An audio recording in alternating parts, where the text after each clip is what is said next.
We're here to discuss the latest information on the State School Reform Office and reports of potential school closures in districts like Lansing across the state of Michigan.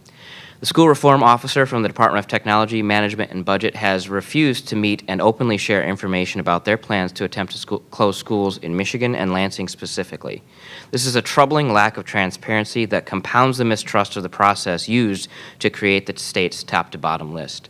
It's ludicrous to me to think that here we are, the end of August, and the school reform office is now looking at schools, looking at these 100 or so schools, 8 or so in Lansing, and deciding which ones that they might close. That's crazy. I'm a parent. I've got a kid going to one of these schools, and I need to know. While standardized test scores may serve as one way to evaluate the efficiency of a given curricula, they cannot and should not be used as a sole determinant in whether or not a school is allowed to remain in existence.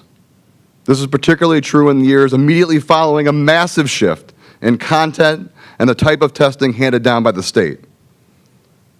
I want you to think about 3 things here when we're talking about school closure: data, consistency, and transparency.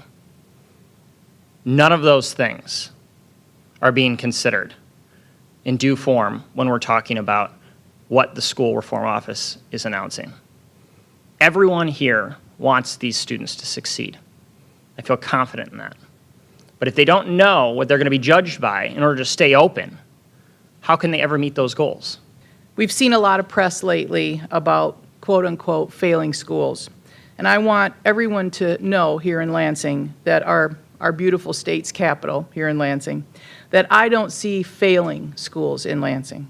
I see staff and students and parents who work hard every day to bring the best to this community. I see kids that are happy and engaged in their learning. I see teachers, great teachers, who invest every ounce of their being into providing excellence for their students. I see parents who want the best for their children and who have been so supportive of their schools, the ones that are on this list, and our community. No one in this district is afraid of accountability.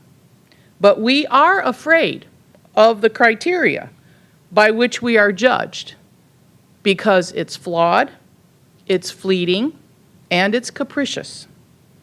We welcome the opportunity to meet with the State School Reform Office. They are good people who are trying to implement an ill-conceived law with no process. There is no doubt we can learn much from each other. Just reiterate that we are eager to meet with the State Reform Officer. We will make time for that meeting to happen. And if that meeting can't happen, we invite the State Reform Officer to join us at our information study session on September 8th in this room at 6:30 p.m. This is information the board should study, and we will hold a place on the agenda for you to present that information.